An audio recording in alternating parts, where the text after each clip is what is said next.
Bismillah, Assalamualaikum warahmatullahi wabarakatuh.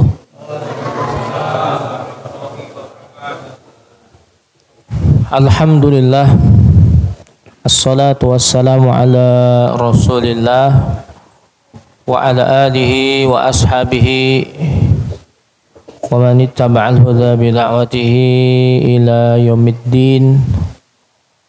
Allahumma salli wa sallim wa barik ala nabiyina wa habibina Muhammadin sallallahu alaihi wasallam wa ala alihi wa ashabihi ajma'in, amma ba'du.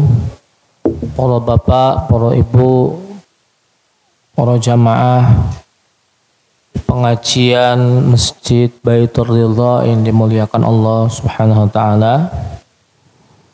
Kita bersyukur kepada Allah di kesempatan malam hari ini kita berkumpul, bermuajahah, bertatap muka dalam rangka tawassaw bil haqqi wa tawassaw bis sabr. Saling menasehati dalam kebenaran dan saling menasehati dalam kesabaran. Semoga hadirnya Bapak Ibu rahimani wa rahimakumullah senantiasa diridhoi oleh Allah Subhanahu wa taala.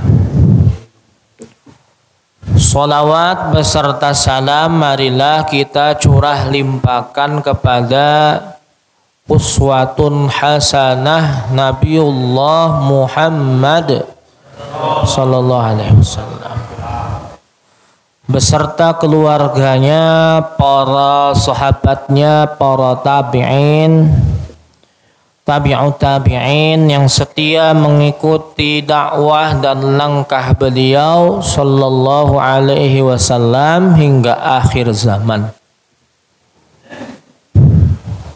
Bapak Ibu yang dimuliakan Allah Subhanahu wa taala, pada kesempatan kali ini kami diamanahi oleh Ustadz Widoyo untuk menggantikan pengajian yang seharusnya jadwalnya siapa Pak? Bu? Ustadz Nur Hadi, karena beliau ada hajat umrah, sedang berhalangan karena umrah, safar umrah. Semoga umrahnya beliau diberikan kelancaran dan diterima oleh Allah Subhanahu wa taala. Dan yang belum pernah umrah semoga segera disegerakan, Allahumma amin. Yang belum daftar haji semoga segera daftar, Allahumma. Bapak-bapak sudah kepingin haji belum Pak? Mau haji enggak Pak? Ibu-ibu mau haji enggak Bu? Cara tercepat haji apa dari Nabi Sallallahu Alaihi Wasallam? Cara tercepat mendapatkan pahala haji niku napa? Ada yang tahu ibu bapak cara tercepat mendapatkan pahala haji itu apa? Sholat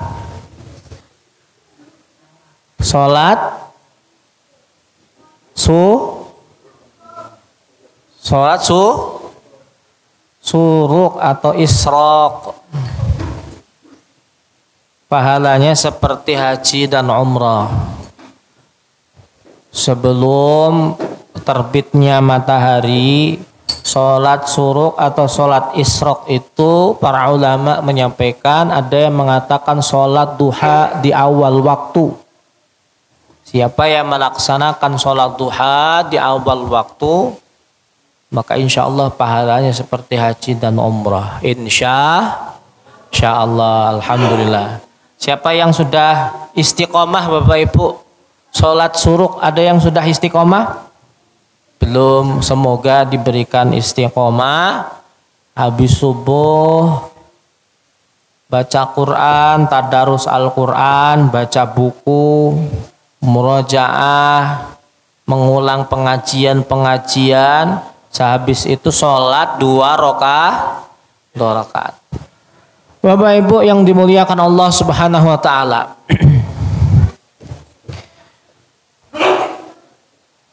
Mungkin sebelum kami mulai, Bapak Ibu, izinkan kami memperkenalkan diri. Kemarin kayaknya ada yang nggak ikut pengajian waktu itu. Mungkin saya mengulangi perkenalannya.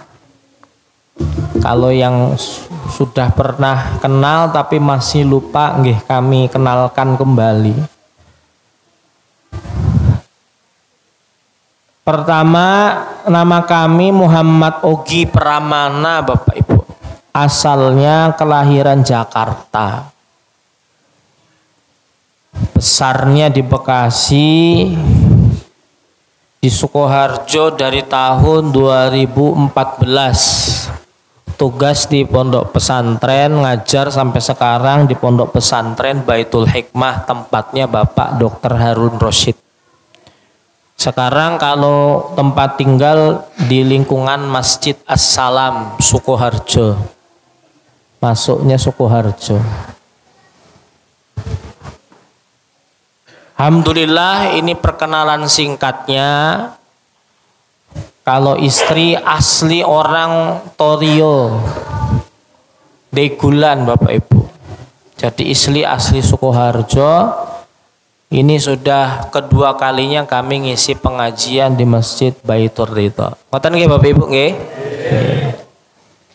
Di kesempatan kali ini, karena kami sering berhadapan dengan para bapak, para ibu, atau para santri-santri yang ingin dan senantiasa dekat dengan Quran, pertama saya sampaikan ayat Allah Subhanahu wa taala. Ayat Allah Subhanahu wa taala dalam Al-Qur'an surah Al-Anfal. Surah apa? Al-Anfal. Bunyinya innamal mu'minuna alladzina idza dzukirallahu wajilat qulubuhum wa idza tuliyat alaihim ayatuhu zadathum imana wa ala rabbihim yatawakkalun. Orang mukmin yang bersama Quran minimal keadaannya 2. Sebelum saya sampaikan, kira-kira Bapak Ibu yang hadir di kesempatan kali ini masih kepingin ngafalin Quran boten? Masih kepingin ngafalin Quran atau tidak? Ibu-ibu masih sanggup ngafalin Quran, Bu? 1 juz itu berapa halaman kinten-kinten kira-kira? 1 juz itu ada 10 lembar. 10 lembar itu 20 halaman. Kira-kira kalau 1 juz 20 halaman banyak atau sedikit? Banyak atau sedikit, Pak? Bu, banyak atau sedikit 20 halaman? Kalau baca Quran sehari 1 juz 20 halaman, kira-kira banyak atau sedikit? Banyak atau sedikit, Pak, Bu? Kalau buat yang belajar katanya banyak. Lah kalau Bapak Ibu kira-kira 10 lembar atau 20 halaman banyak atau sedikit? Banyak. Ya sudah, sehari 5 lembar atau setengah juz. Setengah juz itu banyak atau sedikit? Ustadz, banyak Ustadz. Setengah juz itu 10 halaman. Nggih mboten? Banyak Pak Ustadz. Setengah juz nggih masih 10 halaman. Ya sudah, sehari 1/4 juz. Seperempat juz itu 2 lembar setengah. Kira-kira banyak atau sedikit? Banyak atau sedikit, Pak?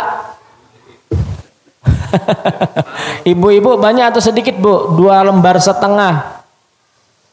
Ada yang mengatakan banyak. Oke, kalau masih banyak 2 lembar setengah, Pak Ustadz, itu 5 halaman, masih banyak. Sehari 1 lembar. Banyak atau sedikit? Masih banyak, Pak Ustadz. Selembar itu 2 halaman. Nggih mboten? Ustadz, sehari 1 halaman. Masih banyak. 1 halaman itu 10 ayat. Misalkan ada yang 10 ayat, ada yang 7 ayat, ada yang 12 ayat. Masih banyak, Pak Ustadz. Ya sudah, sehari 1 ayat. Jadi ada orang one day one juz. Kalau nggak bisa banget kebangetan, one day one ayat. 1 hari 1 ayat. Kira-kira kalau 1 hari 1 ayat sedikit atau banyak? Kalau masih ada yang banyak berarti Masya Allah. 1 hari 1 ayat baru baca alif lam mim shadaqallahul azim. Bapak Ibu yang dimuliakan Allah. Ini kalau dalam surat Al-Anfal, minimal orang bersama Quran itu, orang mukmin ketika bersama Al-Quran itu ada 2. Innamal mu'minuna alladzina idza dzukirallahu wajilat qulubuhum. Ketika dia dibacakan ayat Allah dan disebutkan nama Allah, hatinya bergetar.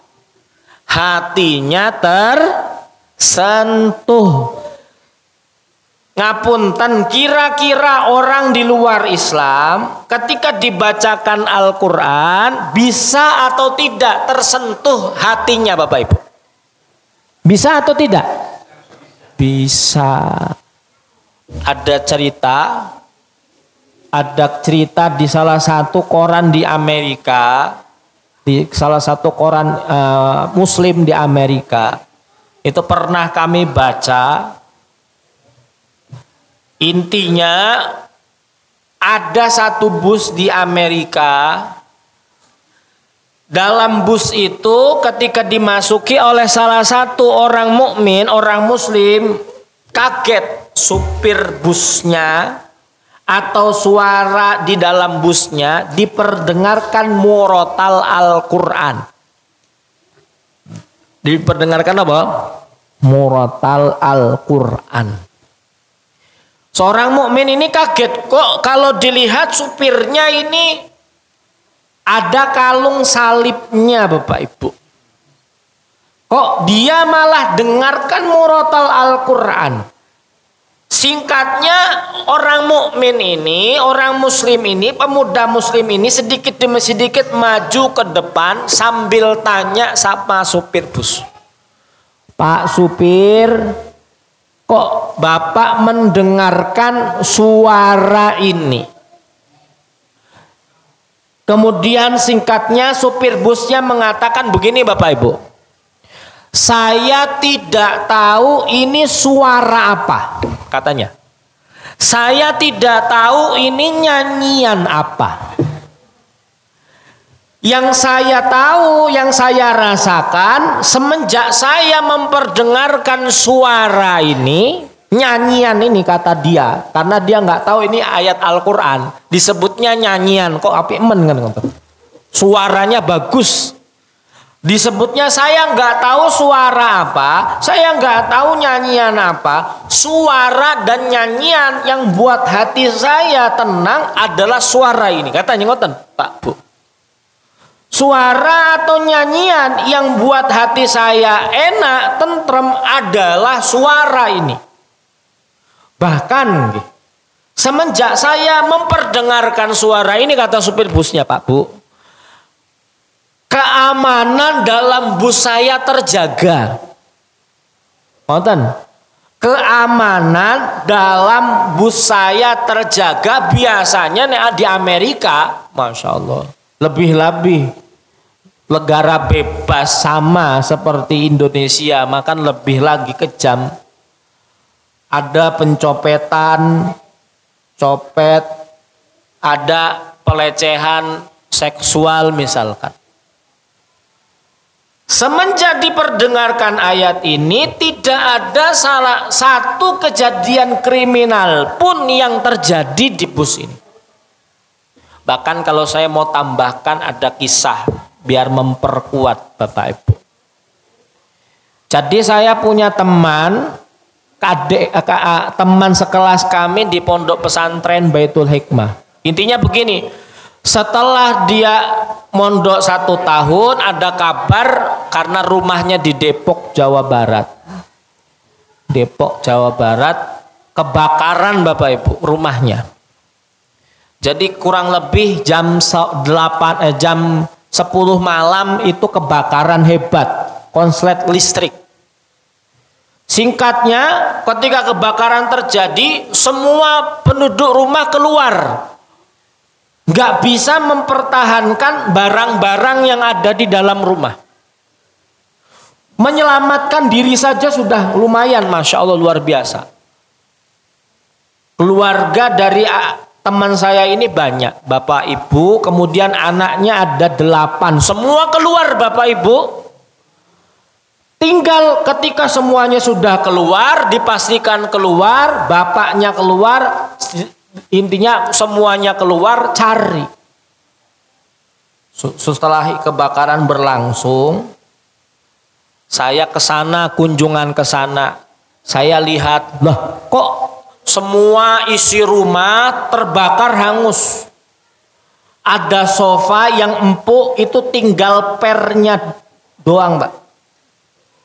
TV yang tipis itu habis tinggal kacanya, Pak. Dan barang-barang branded tinggal brandnya, Pak. Masya Allah, ini kan orang kaya, Pak. Intinya begini. Setelah itu saya ke bawah, kok lihat ada satu ruangan bersih, rapi. Saya tanya, Pak, ini kok ada satu ruangan cepet banget dibangunnya? Karena saya lihat semua barang, semua tembok hangus, cuma tembok ruangan ini, kamar ini yang tidak tersentuh api, Pak. Saya tanya, Pak, ini kok bisa ruangan ini tidak langsung diperbaharui? Saya kira langsung dibangun. Padahal kemarin kejadian, saya besoknya langsung datang ke tempat itu bawa bantuan. Dari bapaknya itu dan ibunya itu nyampaikan, Ustadz, alhamdulillah ini kamar yang sejak dulu belum saya perbarui. Kamar sejak dulu atau sebelum kebakaran sudah ada dan seperti itu tampilannya.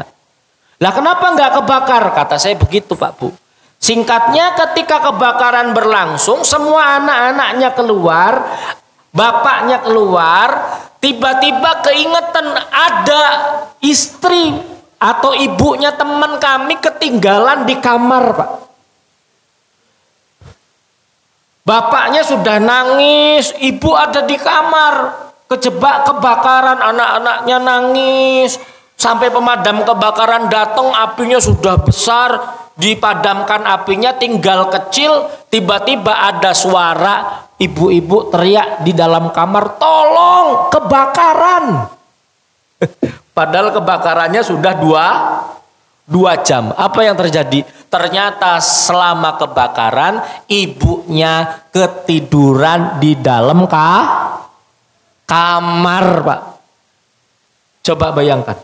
Ibunya ketiduran di dalam kamar, tidak kebakaran, bangun-bangun kok penuh asap. Ketika dibuka ada sisa-sisa api, baru ngomong kebakaran gitu. Jadi pas dibuka dia kaget, ada suara pemadam kebakaran dan orang-orang di depan semua ngumpul.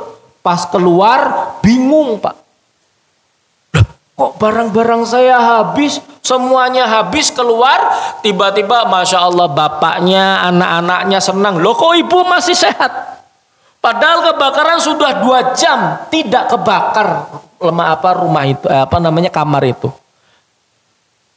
Kemudian beliau nyampaikan, Ustadz, ini kejadian asli di Indonesia. Tahun 2015, bahkan kalau nggak salah dulu masuk di sosial media. Ustadz katanya, kata beliau, selama saya di kamar ini 24 jam dibacakan ayat Al-Quran. Kata saya, kok 24 jam kok nggak capek Pak Bu? Boten Ustadz, bukan saya yang baca. Siapa yang baca? Tip murotal yang disetel di radio Pak Bu. Setiap hari diputer itu murotal 24 jam. Kalau di dalam rumah dibesarkan, hanya dimatikan sewaktu-waktu saja, 1 jam saja agar tidak konslet atau panas. Kalau di dalam rumah dinyalakan, dikecilkan, bahkan hampir setiap saat diperdengarkan ayat Al-Quran. Masya Allah Pak Bu, coba lihat ayat Al-Quran yang dibaca, api dunia saja nggak mau nyentuh barang-barang yang dibacakan Al-Quran. Kamar yang dibacakan Al-Quran, api dunia nggak mau nyentuh Pak Bu. Apalagi kalau di antara Bapak Ibu ada yang gemar, ada yang suka, tidak pernah meninggalkan jangankan api dunia, tadi sampaikan, semoga api akhirat juga tidak bakal menyentuh kita. Allahumma amin. Saya tanya dalam kisah ini, kira-kira dari cerita ini Bapak Ibu semangat boten baca Quran? Semangat boten baca Al-Quran? Nggak usah khawatir cari wangsit nopo, cari pelindung nopo. Al-Quran itu pelindung Bapak Ibu. Sudah. Al-Quran itu pelindung, pedoman yang tidak ada keraguan padanya. Jadi yang pertama, kalau seorang mukmin bersama Al-Quran, minimal dia tersentuh dulu, senang dulu hatinya. Ustadz, saya nggak bisa baca Quran. Kalau nggak bisa baca, dengarkan, gibotan. Kalau belum mampu mendengarkan, kepingin dulu. Ada, saya nggak tahu ya, udah cerita belum di sini. Saya pernah ngajarin baca Quran di Klaten dulu. Biasanya orang baca Quran, belajar Quran, itu nek ustadznya galak, peserta pertamanya banyak, nggih boten? Tapi setelah itu apa yang terjadi? Mundur. Dari 60 saya belajar Quran, ajarin Quran Bapak Ibu di masyarakat sana, mundur 60 jadi 20 hari kedua. Hari ketiga tinggal 5 Pak. Hari keempat tinggal 2. Yang 2 ini Masya Allah, satunya Mbah Kakung, satunya Mbah Putri, suami istri. Mbah Kakung sudah nggak bisa lihat, Mbah Putri katarak. Sebelum memulai kajian pertama kali, saya nyampaikan hadis Nabi SAW. Al-mahiru bil Quran, nih hadisnya ngoten Bapak. Ma'as safaratil kiramil baror, orang yang mahir membaca Al-Quran, keadaannya bersama para malaikat. Walladzi yaqra'ul Qur'an wa yatata'ta fihi wa huwa alaisyak lahu ajran. Yang baca Quran bersama para malaikat. Yang gak lancar baca Qur'annya, kata Nabi, dengan bahasa wa yatata'ta fihi wa huwa alaisyak, tidak lancar baca Al-Qur'annya, dia bahasa Jawanya apa Pak Bu? Orang nggak lancar baca Quran, bacanya endet-endetan, bahasa Jawanya nopo? Kurotal gratul.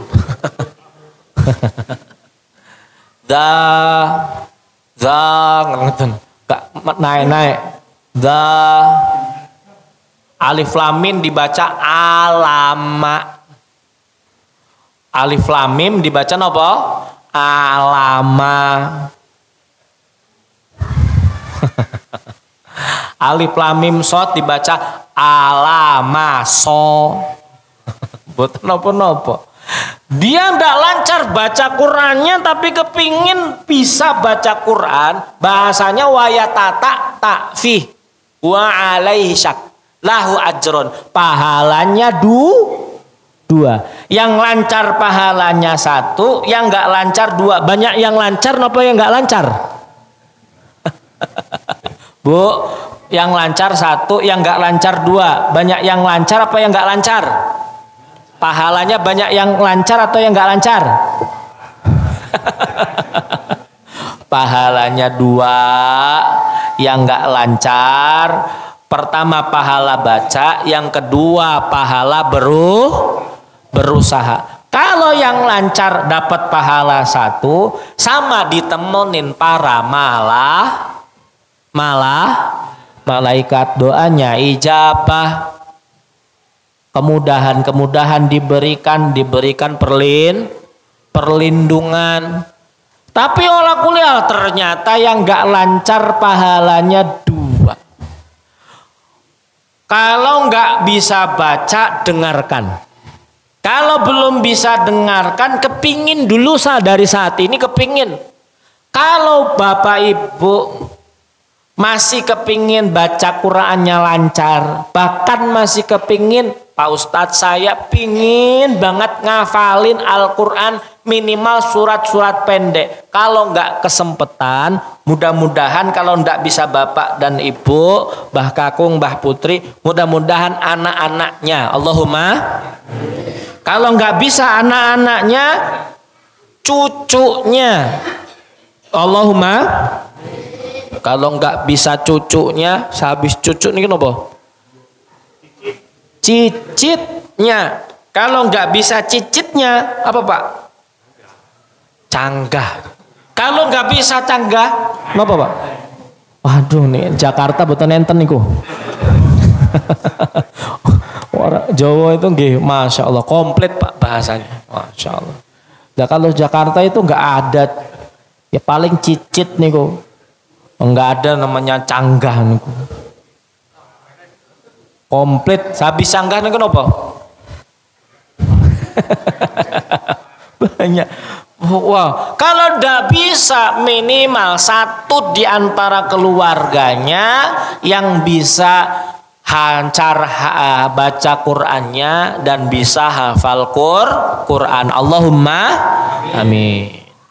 Jadi pertama tersentuh dulu, ingin dulu. Kalau belum ingin, belum tersentuh itu ketika dibacakan Quran, yang pertama saja belum Bapak Ibu. Minimal kita maksakan diri kalau ada orang baca Quran, kepingin dulu. Kalau ada anak-anak mau belajar Quran, disupport dulu. Oh, ada anak-anak dimarahi, ngapa? Mau kemana? Masjid TPA, jangan TPA, hujan. Padahal Masya Allah, hujan atau orang lain tidak banyak yang belajar Quran, anak kita datang ke Masjid Baitur Ridha, belajar Al-Quran TPA, pahalanya bukan hanya untuk dirinya anak kita, tapi untuk orang tuanya, untuk anak-anaknya. Maka saya sering sampaikan Bapak Ibu, minimal Bapak Ibu sebelum ngasih anaknya ke orang lain, ajarkan surah Al-Fatihah dulu. Kita yang ngajarkan surah Al-Fatihah. Insya Allah semuanya bisa nggih Bapak Ibu nggih. Hafal nggih surah Al-Fatihah nggih. Minimal anaknya itu ditalkin, disebutkan terus surah Al-Fatihah itu bunyi Alhamdulillahirabbil alamin. Kenapa kok harus ngajarkan surah Al-Fatihah? Minimal dari surah Al-Fatihah itu kan sholat minimal yang wajib 5 kali, nggih boten? Ada yang 2 rakaat, ada yang 3 rakaat, ada yang 4 rakaat. Setiap rakaat baca surah Al-Fatihah. Yang ngajarkan surah Al-Fatihah bapak ibunya, kira-kira pahalanya banyak apa sedikit?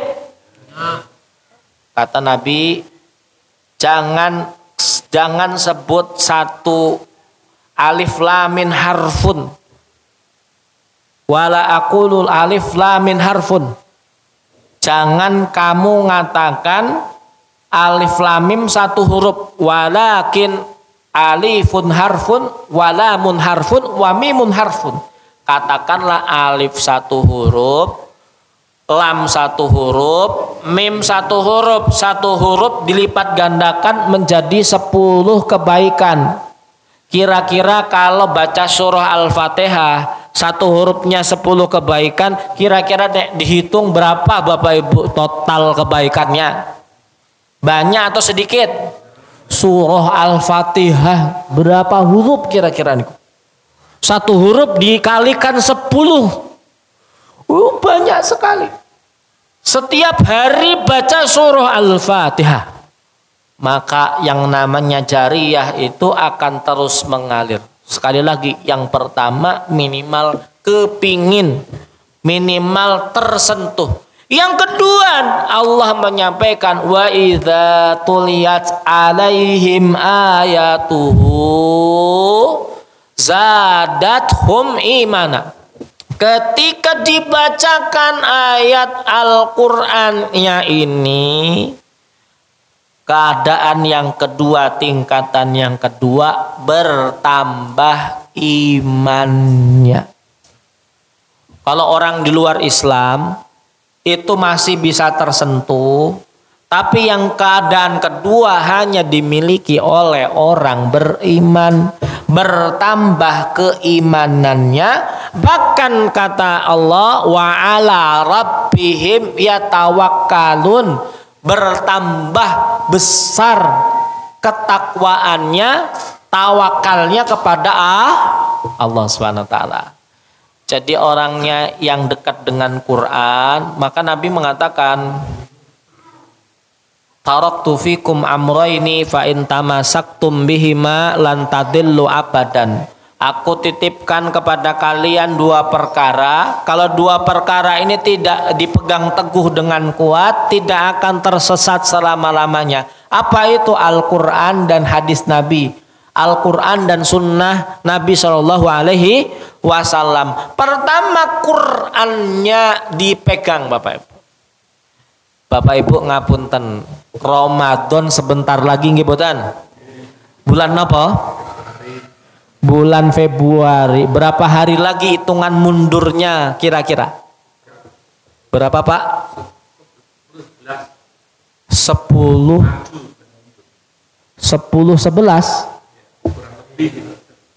11 berarti 100 hari lagi, 93 hari lagi, kurang lebih 93 hari lagi. Itu sebentar apa lama? 93 hari. Sebentar. Kalau dihitung-hitung lama, tapi kalau nggak dirasakan sebentar. Kayaknya baru kemarin Ramadan. Kok ya sekarang sudah mau Ramadan lagi. Semoga diberikan sehat nggih, Allahumma amin. Itu penting. Maka yang kedua tadi, bertambah imannya. Maka kalau mau jadi 2 tingkatan ini, orang beriman minimal deket-deket dulu, kepingin dulu dengan Quran. Ada pengajian Al-Quran, ditanya, Pak, Bu, mau baca Quran, saya dengarkan dulu saja. Duduk saja. Kok malu? Misalkan, Pak, Bu, saya malu kalau baca Quran, nggak baca Quran, cuma dengarkan. Bapak Ibu, jamaah yang dimuliakan Allah. Waktu itu kan cepat, jangan tunggu malu, besok malu, maka tunggu kapan lagi untuk dekat dengan Quran. Maka sudah duduk dulu, kepingin dulu, nanti sewaktu-waktu ada kesempatan untuk baca Quran, belajar Quran, segera. Ngoten nggih Bapak Ibu nggih? Nah kalau sudah wa ala rabbihim yatawakkalun, Nabi menyampaikan agar kita tetap berdoa kepada Allah, agar dimudahkan urusan kita, dimudahkan ikhtiar kita dekat dengan Al-Quran, dimudahkan ikhtiar kita untuk meraih pahala Al-Quran, berdoa sama Allah. Maka Nabi menyampaikan mamin muslimin laisa lahu ma min muslimin yad'u bida'watin laisa fiha itsmun wala qati'atur rahimi illa a'tahu Allahu biha ihda salas. Kata Nabi, tidaklah seorang mukmin berdoa kepada Allah dengan syarat tidak mengandung pertama dosa, yang kedua tidak mengandung yang namanya memutus tali silaturahmi. Kata Nabi SAW dalam hadis riwayat Ahmad disebutkan, a'tahullahu biha ihdas talas, maka Allah akan beri kepadanya satu jawaban di antara tiga cara Allah. Jadi kalau orang beriman itu sudah tawakal kepada Allah, kemudian dia mendekatkan diri kepadanya dengan cara meminta kepada Allah, sudah dimulai dengan baca Quran, dekat dengan kalamullah, kemudian sudah mulai masuk di masjid dikit, berdoa kepada Allah. Maka kata Nabi SAW, kalau tidak ada dua unsur, tidak ada unsur dosa, tidak ada unsur memutus tali silaturahim, maka doanya mesti dikabulkan. Kira-kira kalau berdoa sama Allah, kepingin apa pertama kali Bapak Ibu? Sehat. Terus apa lagi Bapak Ibu? Ditingkatkan iman takwanya, didekatkan dengan Al-Quran, dimudahkan urusannya. Ngoten nggih? Maka kata Nabi SAW, Allah akan kabulkan doanya. Cuma caranya akan dibalas, dikabulkan satu di antara tiga cara Allah. Yang pertama, imma ayu ajjalalahu da'watahu. Cara yang pertama kata Nabi, akan dikabulkan doanya segera. Orang minta uang, diberi uang. Orang minta sehat, diberi sehat. Dimudahkan urusannya. Dimudahkan belajar Qur'annya, dimudahkan belajar Qur'annya. Kalau tidak seperti itu, tidak dengan cara yang pertama, kok tidak ditunggu-tunggu, tidak kunjung dikabulkan, kata bahasa kitanya. Mungkin dengan cara yang kedua. Cara yang kedua apa? Ayyadakhiruha lahu fil akhirati. Cara yang kedua kata Nabi, mungkin Allah simpan doa kita, Allah berikan nanti di akhirat. Dengan apa? Pahala. Dengan apa? Ganjaran. Dengan apa? Kemudahan. Kalau tidak cara yang kedua, cara yang ketiga, ayyasrifa anhu minasu'i mithlaha. Cara yang ketiga akan dijauhkan dari mara bahaya yang sebanding dengan doa kita. Berapa caranya? 3. Cara yang pertama, disegerakan doanya, ijabahnya di dunia seperti apa yang kita minta. Cara yang kedua, Allah simpan di akhirat sebagai pahala. Cara yang ketiga, Allah hindari dari namanya musibah yang sebanding dengan permohonan doa atau permohonan yang kita panjatkan. Ngapunten kalau kita sudah seperti ini, sudah doa, cara Bapak Ibu kepingin dikabulkan cara yang pertama, cara yang kedua, nopo cara yang ketiga? Kalau doa sama Allah kepingin dikabulkan cara yang pertama, cara yang kedua, nopo cara yang ketiga? Cara yang keberapa Bapak Ibu? Pertama, kedua, nopo ketiga? Minta pertama, minta uang dikabulkan uang. Minta sehat diberi sehat. Cara yang kedua, kalau tidak yang pertama, Allah tunda, Allah berikan pahala di akhirat. Di antaranya dimudahkan melewati jembatan Sirat, ditambahkan pahalanya ketika di yaumul mizan, hari pertimbangan, ditingkatkan kebaikannya. Atau yang ketiga, dijauhkan dari yang namanya mara bahaya yang sebanding dengan doa. Mau kecelakaan, Allah jaga, Allah selamatkan. Kira-kira mau cara yang pertama, kedua, nopo yang ketiga?